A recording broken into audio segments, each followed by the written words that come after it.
Alhamdulillah, wassalatu wassalamu ala Rasulillah wa ala alihi wa sahbihi wa mawalah.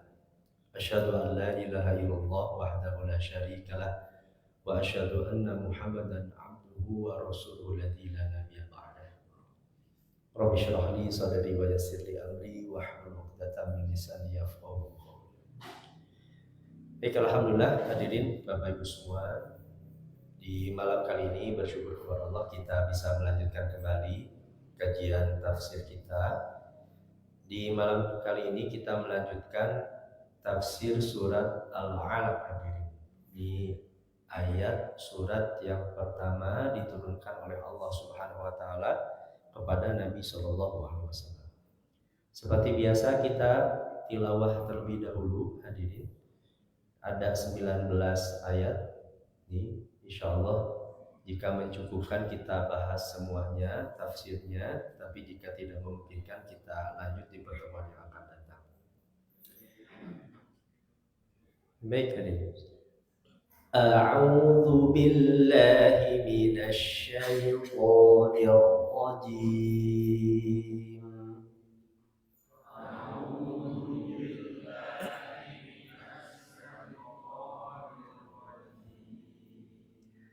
Iqra bismi rabbikal ladzi khalaq.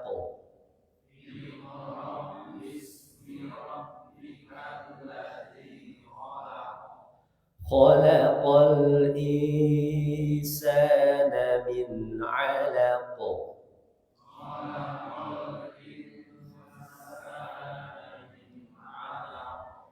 Iqra wa rabbukal akram.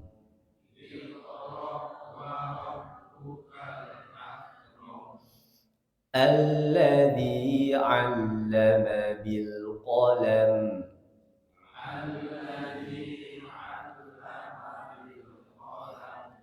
Allamal insana ma lam ya'lam.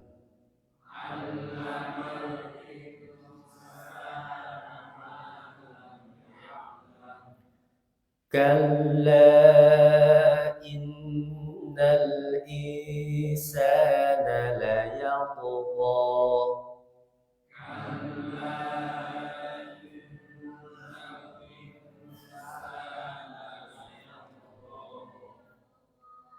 Ar-ra'ahu istaghna.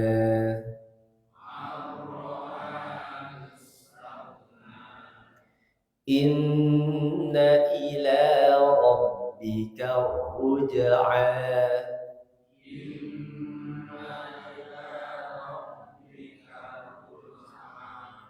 Ara'aita alladhi yanha.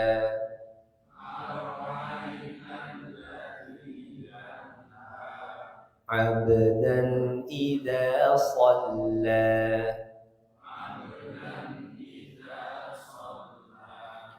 Ara'aita in kana 'alal huda.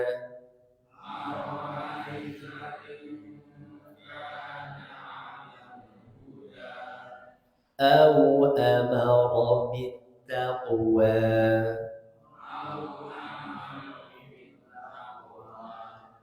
Ara'aita in kadzdzaba wa tawalla.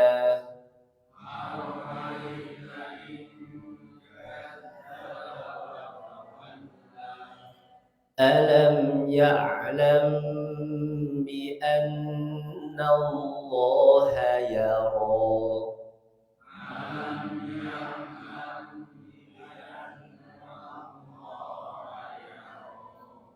Kalla la'in lam yantahi lanasfa'an bin nasiyah.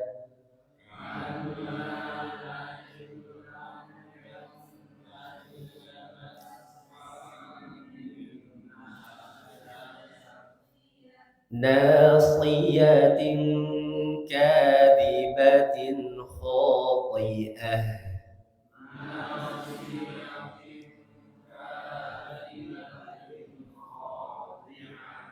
فليدع ناديه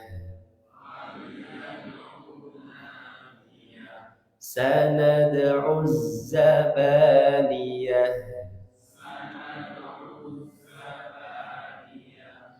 كلا لا تطعه واسجد واقترب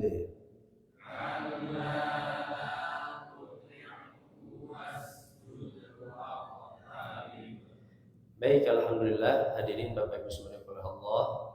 Ini surat Al-Alaq hadirin. Surat Al-Alaq ini surat yang pertama diturunkan.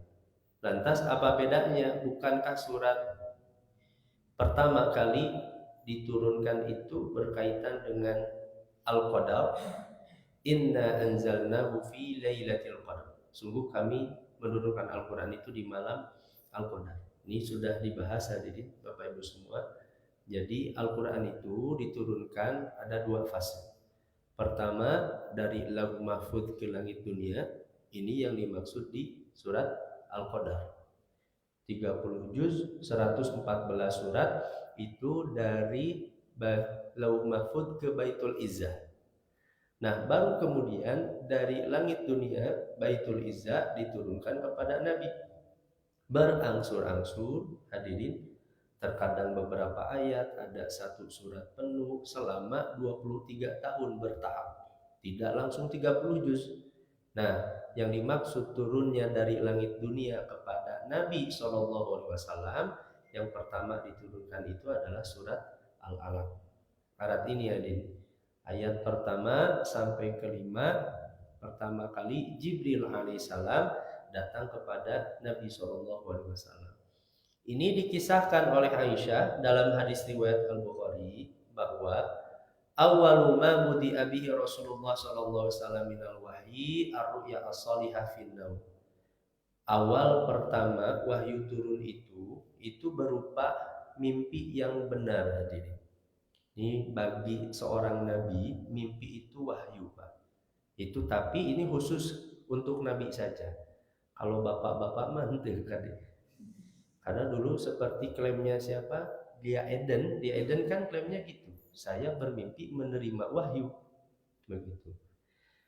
Fakana la yara ru'ya ila ja'at mithla falaqis subh. Bahwa mimpi itu tidak datang kecuali seperti cahaya subuh. Dari situlah ketika Nabi bermimpi benar menerima wahyu itu, Nabi akhirnya dianugerahkan oleh Allah senang untuk menyendiri. Mulailah Nabi ketika itu bertahanus beribadah di Gua Hiro.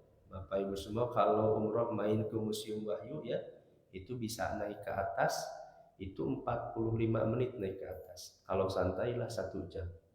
Kemarin saya alhamdulillah dengan rekan-rekan naik ke atas 1 jam, bahkan langsung ke tepat ke Gua Hiro-nya. Meskipun harus berdesak-desakan dengan orang Pakistan, orang Turki. Sebenarnya gak ada keutamaan apa-apa, cuman memang kita mengetahui bahwa dari situlah mulai pertama kali wahyu. Jadi keutamaannya sebenarnya gak ada keutamaan apa-apa harus sholat, doa, gak ada. Itu hanya tempat situ jadi sejarah pertama kali dulu wahyu turun itu di situ. Jadi harus naik dulu 1 jam ke atas. Dari atas itu nanti akan terlihat hadirin Ka'bah. Nah ini satu tempat yang memang cocok sekali ketika Nabi SAW untuk meninggikan diri.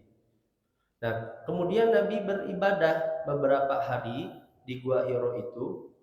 Tsumma yarji'u ila Khadijah. Jadi bukan 1 malam 2 malam, sampai beberapa hari di sana. Nabi kemudian pulang ke Khadijah berbekal, sampailah ketika itu datang Jibril alaihissalam. Hadirin. Nah, Jibril itu datang ketika itu tentu merupakan dengan rupa yang lain karena kan sudah dibahas. Rupa Jibril yang asli itu, kalau yang asli itu cuma 2 kali. Nabi melihat rupa asli Jibril itu. Hadirin. Pertama nanti setelah ayat ini turun, Nabi melihat Jibril di langit yang rupanya itu menutupi seluruh langit dan ufuk.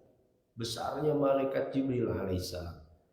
Jibril alaihissalam memiliki 600 sayap kata Nabi. Hanya 2 kali saja kata para ulama Nabi itu melihat Jibril. Nah, ketika itu kemudian Jibril berkata kepada Nabi Muhammad, "Iqra, ma ana biqari." Aku tidak bisa membaca. Karena memang hadirin, Nabi SAW itu memang seorang yang ummi, gak bisa membaca. Ini jadi bantahan yang tegas kalau ada anggapan bahwa agama ini adalah dari agama-agama sebelumnya. Nabi mempelajari kitab-kitab sebelumnya, Nabi itu gak bisa membaca. Ma Nabi qari'in, Iqra. Kemudian dipeluk Nabi SAW hadirin, kemudian dilepaskan lagi. Ya tentu siapa yang kaget, Pak? Di atas gunung bukit sendiri, Pak, datang Jibril hadirin. Ini siapa yang tidak kaget hadirin? Dilepaskan lagi, Iqra, ma ana biqari'in, kata Nabi, aku tidak bisa membaca. Dipeluk lagi Nabi SAW sampai ketiga kalinya seperti itulah, barulah kemudian turunlah ayat. Jibril membacakan kepada Nabi SAW, Iqra bismi rabbikal ladzi khalaq, khalaqal insana min 'alaq. Dari sinilah Nabi SAW di usia 40 tahun menerima wahyu pertama kali dari Nabi SAW. Mulailah hadirin ketika itu dakwah dan peradaban umat Islam dari sini. Hadirin, dari ayat ini. Makanya ayat pertama sampai kelima ini sebenarnya menggambarkan karakteristik peradaban Islam. Menggambarkan karakteristik peradaban Islam. Pertama, Allah memerintahkan kepada Nabi SAW, Iqra bismi rabbikal ladzi khalaq. Bacalah dengan nama Rabbmu alladzi khalaq, yang telah menciptakan. Hadirin.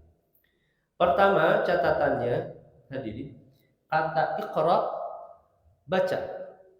Apa yang dibaca? Nah, Allah tidak menyebutkan objek yang dibaca itu apa hadirin. Dalam bahasa Arab, kalau disebutkan kata kerja, yang kata kerja itu membutuhkan objek dan objeknya itu tidak disebutkan. Kalau bahasa santri maf'ul bih. Ini tanya Pak Mimin. Pak Mimin udah jago bahasa Arab. Rutin diajar bahasa Arab. Kalau maf'ul bihnya dibuang, itu menunjukkan keumuman. Menunjukkan bahwa Islam itu mendorong baca, Iqra, apa yang harus dibaca? Termasuk yang paling pokok adalah ayat-ayat Qur'aniyah. Ayat Al-Quran ini menjadi panduan kehidupan umat Islam dalam segala sendi kehidupannya, pendidikannya, ekonominya, hadirin, ya, politiknya, termasuk Iqra, bacalah ayat-ayat kauniyah, ayat-ayat alam semesta ini menjadi objek penelitian untuk mengenal Allah Subhanahu wa taala. Makanya dari ayat pertama ini sebenarnya justru Islam itu tidak memisahkan antara agama dengan sains. Hadirin, agama dengan ilmu pengetahuan. Jangan punya anggapan misalnya orang kalau santri pesantren itu kemudian mereka hanya terpaku saja dengan ilmu-ilmu syariah, ilmu diniyahnya.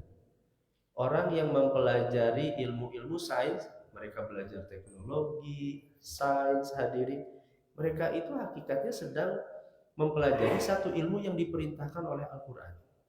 Jadi jangan punya anggapan mereka sedang tidak beragama. Hanya dalam Islam itu tidak boleh memisahkan, tidak boleh bersifat dikotomis, memisahkan, harus bersama-sama. Nah, ini konsep keilmuan yang harus didorong oleh umat Islam, bahwa Islam itu tidak memisahkan itu. Makanya keliru sekali sebenarnya hadirin. Ada ilmu umum, ilmu agama. Kan kebalikan ilmu umum itu apa Pak? Khusus harusnya. Ilmu umum itu kebalikannya bukan agama, harusnya khusus. Baiknya ilmu itu semua itu ilmu, itu bagian ilmu. Nah makanya ayat pertama ini menggambarkan bagaimana konsep ilmu di dalam Islam. Iqra bismi rabbikal ladzi khalaq, bacalah dengan nama Rabbmu. Ini kalimat bismi rabbik. Hadirin Bapak Ibu semua, yang disebut ilmu di dalam Islam itu adalah setiap maklumat, informasi yang terikat dengan Allah Subhanahu wa taala. Itu baru disebut ilmu, Pak. Makanya anak-anak kita, bagaimana kita menimbang anak-anak kita mereka mendapatkan ilmu ketika mereka semakin terlihat mengenal Allah, semakin takut kepada Allah, karena itu jadi dasar hadirin. Pondasi anak-anak kita itu akhlaknya mulia, ibadahnya mulia, mereka jadi manusia terbaik, itu harus terhubung dengan Allah Subhanahu wa taala. Makanya kata Abdullah bin Mas'ud, beliau pernah mengatakan, "Laisal ilmu bi kathratil hadis, innamal ilmu bi khasyatillah." Yang disebut dengan ilmu itu bukan banyak menghafal hadis, tapi yang disebut dengan ilmu itu karena rasa takutnya kepada Allah Subhanahu wa taala. Ini yang membedakan konsep ilmu kita dengan konsep ilmu di barat tadi. Di barat ilmu itu hanya sebatas informasi, pengetahuan saja. Tapi di dalam Islam setiap ilmu yang dipelajari itu harus bismi rabbik, dengan nama Rabbmu. Anak-anak kita mereka belajar sains hadirin, belajar kedokteran, astronomi, apapun, yang semua itu harus mengantarkan mereka mengenal Allah dan lebih takut kepada Allah Subhanahu wa taala. Dan ini problem utama umat Islam hari ini hadirin, Bapak Ibu semua. Umat Islam hari ini problemnya adalah anak-anak kita hadirin di perguruan-perguruan tinggi, mereka mempelajari ilmu pengetahuan yang terpisah dengan agama. Ini Pak, ini problemnya Pak. Sehingga akhirnya mereka mempelajari ilmu pengetahuan sebatas ilmu pengetahuan. Makanya tidak sepadan sekali kalau ilmu itu diterjemahkan dalam bahasa Inggris dengan science atau knowledge, itu beda sekali konsepnya hadirin. Science dengan knowledge itu berbeda sekali. Karena ilmu itu tadi harus terhubung dengan Allah Subhanahu wa taala. Di dalam Islam dahulu tidak pernah dipisah-pisahkan seperti itu. Antara ilmu pengetahuan dipelajari, didorong, seperti halnya Nabi SAW menerima usulan hadirin dari Salman Al-Farisi strategi perang. Ini menunjukkan Nabi tidak anti yang segala hal yang datang dari luar Islam, Nabi terima. Strategi militer itu Nabi terima hadirin. Nah, kemudian Allah sampaikan khalaqal insana min 'alaq, yang telah menciptakan manusia min 'alaq, dari segumpal darah. Apa al-alaq itu? Al-alaq itu ad-damul jamid, segumpal darah. Al-alaq itu kalau dari fase penciptaan manusia itu adalah fase kedua hadirin. Dari asalnya setetes air mani kemudian menjadi segumpal darah. Al-alaq itu majmu'atun minal khalaya allati nasya'at bi tariqatil inkisab anil buwaidah al-mulqahah. Di kumpulan hadirin, himpunan yang terbentuk dari pecahan tadi air mani, itu dinamakan dengan al-alaq. Kenapa dinamakan al-alaq? Karena sifatnya menempel biji dari rahim, dengan dinding rahim, makanya dinamakan dengan al-alaq. Ini para saintis modern, saintis muslim hadirin, Bapak Ibu semua, baca aja buku-buku, termasuk buku-buku Zakir Naik. Di antara kemukjizatan Al-Quran ketika menyebutkan sifat fase kedua setelah air mani disebutkan dengan al-alaq, itu karena cocok sekali dengan sifatnya ketika berada di dalam rahim. Dari mana Nabi SAW tahu bahwa di dalam rahim itu ketika air mani masuk ke dalam sel telur itu bersifat seperti itu Pak, menempel seperti itu. Ini di antara kemukjizatan Al-Quran, Nabi SAW tahu tentang sifat penciptaan manusia. Khalaqal insana min 'alaq.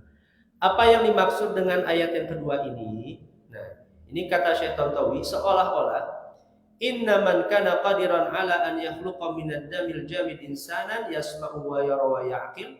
Allah itu mampu menciptakan manusia yang dulu itu kita itu kan dari setetes air mani hadirin, berubah kemudian menjadi segumpal darah. Kemudian dari tetesan itu Allah jadikan kita rupa manusia yang bisa mendengar, melihat, kita berakal. Ini kemampuan Allah hadirin. Hadirin, bohong sekali kalau misalnya penciptaan manusia itu karena manusia itu sendiri. Bahkan seorang ibu sendiri yang melahirkan anak gak tahu Pak tuh proses di dalam rahimnya seperti apa hadirin. Meskipun dia yang mengandung itu gak tahu seperti apa prosesnya pembentukannya Ibunya nggak tahu, hadirin, yang membentuk itu siapa.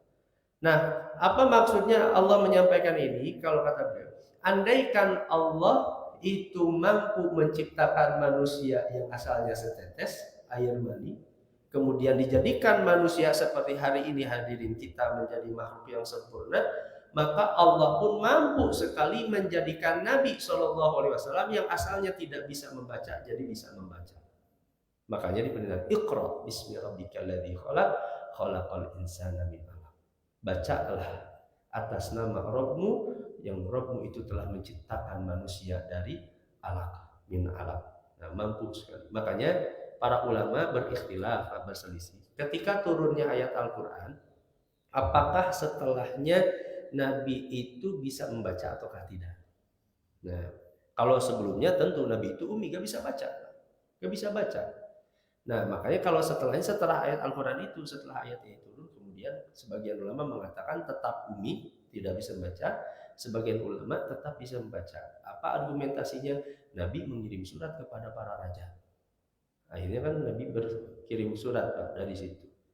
Nah, kemudian hadirin, Iqra wa rabbukal akram. Allah di ayat ini, ayat yang pertama turun mendorong Nabi Shallallahu Alaihi Wasallam untuk menjadi orang yang bisa membaca. Ini menunjukkan Islam itu lahir pertama kali, muncul peradaban umat Islam itu dari peradaban ilmu. Yang dibahas oleh Allah tidak masalah ibadah, sholat, tidak yang lain. Tapi yang dibahas adalah tentang Iqra, membaca. Ini peradaban umat Islam. Makanya peradaban umat Islam itu dari sejarahnya itu pasti mengagungkan ilmu. Nah, apa yang dimaksud Iqra wa rabbukal akram? Bacalah dan Rabbmu al-akram yang paling mulia. Maknanya imdha lima amartuka bihi minal qira'ah fa inna rabbaka alladhi amaraka bil qira'ah huwal akram min kulli karim. Bahwa Rabbmu yang memerintahkan dirimu membaca, wahai Muhammad, dialah orang zat yang paling dermawan, yang paling mulia, dan dialah zat yang paling agung dari segala zat yang agung. Allah sedang mengenalkan siapa Allah Subhanahu wa taala, yaitu adalah Al-Akram. Allah itu adalah zat yang paling mulia. Dalam bahasa Arab, hadirin Bapak Ibu semua, kata karim itu, kalau ada orang, hadirin, dia memberi, itu biasa saja. Tapi kalau ada orang, dia itu senang memberi. Jadi sedikit-sedikit senang memberi. Nah, dan orang Arab mengatakan dia itu punya sifat karim. Allah itu karim, bahkan akram, bukan lagi karim. Kalau ada orang, dia senang memberi, Pak. Pokoknya dia senang sekali memberi, membantu orang lain. Itu namanya karim. Tapi Allah akram, lebih daripada karim. Nah, Allah sedang mengenalkan kepada Nabi SAW bahwa Rabbmu yang menurunkan ayat ini, Iqra bismi rabbikal ladzi khalaq, yang memerintahkan dirimu untuk membaca Muhammad, dialah zat yang paling dermawan, yang tidak akan ada zat yang lebih dermawan daripada Allah. Yang setiap hari Allah itu memberi, melindungi, memberi nikmat, memberi rezeki, hadirin. Allah sedang meyakinkan kepada Nabi SAW bahwa zat Allah yang diibadahi nanti oleh Nabi SAW itu adalah zat yang sangat senang memberi. Nah, ini Aqra. Alladzi 'allama bil qalam 'allamal insana ma lam ya'lam. Yang telah mengajarkan bil qalam, dengan pena. 'Allamal insana ma lam ya'lam, yang mengajarkan manusia itu malam ya'lam, sesuatu yang tidak diketahui. Kenapa yang disebutkan itu manusia, menciptakan manusia, mengajarkan manusia? Kenapa tidak makhluk yang lain? Tidak disebutkan malaikat, jin, hewan-hewan, atau makhluk yang lain. Kata para ulama, karena ini menunjukkan kemuliaan manusia dibandingkan makhluk-makhluk yang lain. Allah sebutkan khusus manusia itu. Allamal insana al-kitabah bil qalam, yang Allah mengajarkan manusia itu menulis dengan pena, walam yakun lahu ilmun biha, yang asalnya tidak ada ilmu tentang hal itu. fastata'a an tariqatiha an yadfahum ma'a ghairihi wa an yadbital ulum wal ma'arif. Dari sinilah Allah mendorong kepada Nabi SAW dan nanti peradaban selanjutnya untuk melanggengkan ilmu pengetahuan itu lewat menulis. Bapak Ibu semua hadirin, lihat saja Pak, dalam sejarah umat manusia hadirin, peradaban Islam punya peradaban keilmuan yang luar biasa hadirin. Dari segala keilmuannya Pak. Imam Ibnu Taimiyah misalnya, beliau punya karya tulis seumur hidupnya itu 500 judul. Satu judulnya bisa berjilid-jilid Pak. Dan itu hanya umat Islam yang punya seperti itu. Jangankan tentang masalah ilmu yang lain, ilmu tentang Nabi saja Pak. Mana agama yang lain yang mencatat tentang kehidupan Nabi SAW begitu lengkap dan begitu tebal? Itu cuma umat Islam yang punya. Lihat umat Kristiani, tanya kepada mereka mana kitab karya para ulama-ulama mereka yang menulis tentang kehidupan Isa Al-Masih begitu lengkap sampai hari ini. Itu cuma umat Nabi Muhammad yang punya. Atau cari agama yang lain. Makanya Islam mendorong dalam literasi itu luar biasa. Allama bil qalam, yang mengajarkan manusia itu dengan pena. Bahkan ada seorang ulama yang kalau dibagi hidupnya itu satu hari mereka itu menulis minimal 50 halaman, ada yang seperti itu. Seperti halnya Imam Al-Baqilani. Imam Al-Baqilani itu ini seorang ulama akidah. Beliau tidak mau tidur dulu kecuali beliau sudah menulis 35 halaman menulis karyanya. Gak mau tidur kecuali sudah menulis 35 kali. Kalau bahasa mahasiswa sekarang, dia gak mau tidur kecuali sudah menulis satu artikel ilmiah. Itu luar biasa. Itu hanya Islam yang mendorong seperti ini.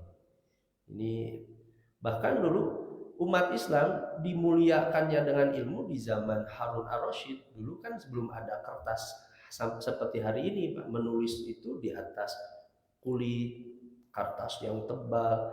Bahkan dalam peradaban Islam pernah ada di satu fase ulama siapa saja yang menulis karyanya kemudian ditimbang berapa kilo, maka dulu khalifah akan membayarnya dengan sebanding dengan emas. Karyanya misalnya 2 kilo Pak, dibayar 2 kilo emas. Ini peradaban Islam yang mendorong. Makanya bahkan Barat hari ini pun mengakui keilmuan Barat hari ini yang maju dalam sains dan teknologi itu memiliki hutang besar Pak, kepada umat Islam. Dan itu dalam sejarahnya. Karena memang awal dari peradaban Islam itu tadi mendorong peradaban ilmu. Makanya sampai kapanpun Islam tidak akan besar hadirin kecuali harus dengan peradaban ilmu. Bapak Ibu semua lihat negara-negara hari ini yang maju, mereka adalah yang literasinya baik, yang mereka mendorong membaca, menulis baik. Saya kemarin dapat satu artikel unik sekali hadirin. Jadi di Cina itu kan yang membuat TikTok Pak. Kalau di kita, anak-anak kita biasanya nonton TikTok, biasanya yang paling banyak konten-konten tentang apa? TikTok. Joget-joget kan biasanya. Di Indonesia itu konten-konten TikTok yang paling banyak itu joget-joget aja. Tapi di Cina, Bapak Ibu semua, cari saja nanti tentang berita. Di Cina itu, TikTok itu yang paling banyak konten-konten yang dikonsumsi oleh masyarakatnya adalah konten-konten tentang edukasi pendidikan. Mereka mengatur algoritmanya sendiri supaya masyarakat Cina itu tidak menonton konten-konten yang tidak berfaedah. Makanya hari ini lihat Cina Pak, bagaimana teknologinya hari ini. Mereka disuguhi anak-anaknya itu supaya mereka tidak menonton itu. Yang mereka tonton apa? Tentang edukasi, pendidikan, literasi hadirin. Sehingga hari ini maju mereka. Anak-anak kita korban TikTok dari Cina sengaja diatur oleh ya, anak-anak kita akhirnya yang mereka senang cuma joget-joget saja. Ini jadi problem hadirin di media sosial kita. Mereka menguasai teknologinya yang kemudian ya pemerintah kita nggak punya ketegasan. Andaikan punya ketegasan dan punya visioner yang baik hadirin, harusnya seperti itu. TikTok boleh masuk ke Indonesia tapi atur logaritmanya, nggak boleh ada yang joget-joget. Harusnya seperti itu kalau ingin membangun peradaban yang baik. Nah, 'allamal insana ma lam ya'lam. Ini kata Syekh Muhammad Abduh, beliau mengatakan, "Tsumma innahu la yujadu bayanun abramu wa la dalil aqta'a 'ala fadil qira'ah wal kitabah wal ilm." Tidak ada penjelasan yang paling mengagumkan dan yang paling kuat kecuali keutamaan membaca, menulis dan ilmu. 5 ayat yang pertama diturunkan kepada Nabi SAW itu berbicara tentang ilmu, menunjukkan bahwa tadi Islam itu yang paling pokok bukan terlihat dari ritualnya, Pak. Nah, ini orang kan biasanya melihat agama itu dari semata-mata ritual, padahal di balik ritual itu ada keilmuan yang kokoh, kesadaran yang kokoh, cara pandang kehidupan yang kokoh. Nah, min iftitahillah kitab wa ibtida'il wahyi, Allah membuka kitabnya dan memulai wahyunya itu dengan 5 ayat ini tentang ilmu. Bihadhil ayat al-bahirah fa in lam yahtadil muslimun bihadzal hadi wa lam yunabbihhum an-nadhar fihi illa an-nuhud. Andaikan misalnya dulu Allah tidak menurunkan 5 ayat ini, Pak, umat Islam itu tidak akan mendapatkan petunjuk seperti apa hari ini. Umat Islam gak akan sampai 14 abad Pak sampainya apa yang disampaikan oleh Nabi SAW, bahkan Al-Quran yang sampai kepada kita, kecuali umat Islam punya karakter yang peradabannya berbasis dengan ilmu. Umat Islam tidak akan bangkit kecuali dengan ilmu. Ini kata Muhammad Abduh, kata beliau. Kata Imam Ibnu Katsir, beliau mengatakan, ini Imam Ibnu Katsir ketika mengulas 5 ayat ini, fa awwalu syai'in minal Qur'an hadhil ayat al-karimat al-mubarakah. Awal pertama kali dari Al-Quran yang diturunkan itu ayat-ayat ini yang diberkahi, 5 ayat ini yang paling baik. Wa huwa awwalu rahmatin rahimahullah. Maka kan Allah itu kan punya sifat Rahman Rahim, maka pertama kali rahmat kasih sayang yang Allah turunkan kepada Nabi itu adalah 5 ayat ini. Maka kata Imam Ibnu Katsir, 5 ayat ini adalah wujud dari rahmat Allah, kasih sayang Allah. Bagaimana kasih sayang Allah yang Allah turunkan kepada Nabi Muhammad SAW itu adalah dengan 5 ayat ini. Nah, ini kata Imam Ibnu. Wa awwalu nikmatin an'amallahu biha. Dan ini adalah nikmat pertama kali yang Allah turunkan kepada Nabi Muhammad. Itu 5 ayat ini. Wa fiha at-tanbih ala tibda'i khalqil insan min 'alaqih, dan di dalamnya terdapat peringatan, pengingat bagaimana awal penciptaan manusia dari segumpal darah. Wa anna man karramahu ta'ala an min karamihi ta'ala anna 'allamal insan ma lam ya'lam. Di antara kedermawanan Allah itu Allah mengajarkan sesuatu yang kita tidak ketahui. Bapak Ibu semua, kita tidak akan mengetahui hakikat kehidupan dunia, kehidupan setelah mati, surga neraka, azab kubur, hadirin, sirat, surga neraka. Kita tidak akan mengenal malaikat, kita tidak akan mengenal jin. Lebih turunnya kita tidak akan mengenal bagaimana konsep pendidikan, politik, ekonomi dalam Islam andaikan Allah tidak menurunkan Al-Quran. Al-Quran itu nikmat yang paling agung yang Allah berikan kepada kita. Dan kayaknya andaikan dulu Allah tidak menurunkan Al-Quran, gak akan ada Masjid Baitul Mukhlisin. Kita gak akan berkumpul, Bapak Ibu semua gak akan menerima saya duduk sini. Karena Al-Quran saja. Itu. Ini diantara nikmat Al-Quran. Kita bisa bersama, duduk bareng, mendengar, membaca bersama. Itu nikmat Al-Quran. Allah satukan hati yang bertahu, meskipun berbeda ras, beda bahasa, beda kulit, beda karakter, dengan Al-Quran disatukan oleh Allah. Ini nikmat yang agung sekali. Fasyarafuhu wa karamuhu bil ilmi, maka mulianya, kata Imam Ibnu Katsir, mulianya seorang itu dengan ilmu. Wa huwal qadarul ladzi imtaza bihi abul bariyah Adam 'alal malaikah, yang itulah kata Imam Ibnu Katsir menjadi keutamaan, keunggulan Adam alaihissalam dibandingkan dengan malaikat. Kenapa Adam memiliki keutamaan yang lebih? Kata Imam Ibnu Katsir, karena Allah mengajarkan ilmu yang tidak diketahui kepada Adam dan tidak kepada malaikat. Di awal-awal surat Al-Baqarah justru malaikat disuruh untuk bertanya kepada Adam. Ini keistimewaannya. Maka keistimewaan seorang itu karena ilmunya. Tadi hadirin Bapak Ibu semua, ilmu di dalam Islam itu bukan sebatas informasi. Anak kita menghafal 50 hadis itu bukan ilmu. Bahkan termasuk anak kita menghafal Al-Quran itu bukan ilmu. Ini luar biasanya konsep ilmu di dalam Islam.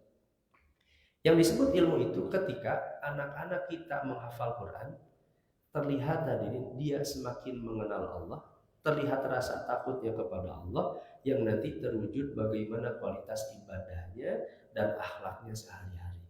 Makanya dalam Islam itu kaitan erat sekali. Yang disebut dengan ilmu itu bukan apa yang dihafal, tapi apa yang diamalkan dalam kehidupan sehari-hari. Jadi konsep keilmuan di Islam itu sangat holistik sekali, tidak parsial. Kejiwaannya, pikirannya, amaliyahnya, keyakinannya itu membentuk dari 5 ayat ini. Hadirin Bapak Ibu subhanahu wa ta'ala, ini ada ayat ke-6, ke-7 dan selanjutnya. Ini berkaitan dengan Abu Jahal hadirin. Tapi agak panjang Pak. Kita lanjutkan saja nanti di pertemuan yang akan datang. Berhubung hanya beberapa menit lagi, ini masuk waktu sholat Isya. Ini setidaknya ayat pertama sampai ayat kelima ini setidaknya jadi gambaran bagi kita bagaimana karakteristik hadirin Islam itu hadir dahulu kepada satu peradaban jazirah yang itu lepas dari peradaban umat manusia. Dan hikmahnya besar sekali Pak. Ini kata Syekh Al-Buti, pengarang fikih sirah. Kenapa wahyu yang diturunkan oleh Allah dan termasuk nabi yang dipilih oleh Allah itu harus dari Jazirah Arab? Kenapa nggak di Romawi, di Persia? Padahal ketika itu Romawi Persia itu punya peradaban yang lebih maju dibandingkan Jazirah Arab. Yang pertama hadirin alasannya karena supaya tidak ada anggapan bahwa Islam itu hadir dari peradaban mereka, tapi memang murni peradaban yang terlahir dari wahyu Allah. Karena Jazirah Arab itu dulu satu daerah yang sangat tidak menarik untuk dikuasai. Hari ini ada minyak, dulu itu cuma tanah tandus saja. Gak ada, tanah yang tidak menarik. Makanya nanti tidak akan ada, kalau ada tuduhan-tuduhan bahwa Islam itu terlahir misalnya dari tradisi Yunani, tradisi Nasrani, tradisi Yahudi, tempatnya aja dulu. Dan Muhammad itu adalah tempat yang tidak tertarik, yang tidak menarik bagi peradaban-peradaban yang lain.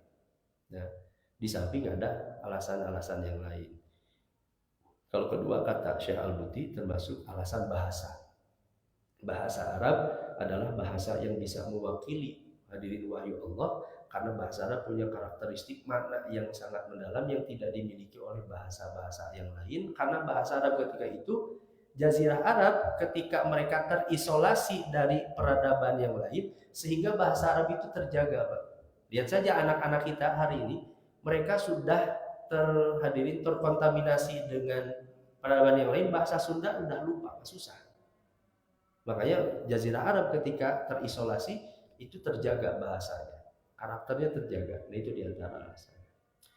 Wallahu a'lam bishawab. Hanya itu mungkin hadirin Bapak Ibu semua. Insyaallah nanti kita lanjutkan lagi ayat ke-6 dan selanjutnya masih di surat Al-Alaq. Ini semoga bermanfaat dan jadi tambahan keberkahan amal soleh kita semua.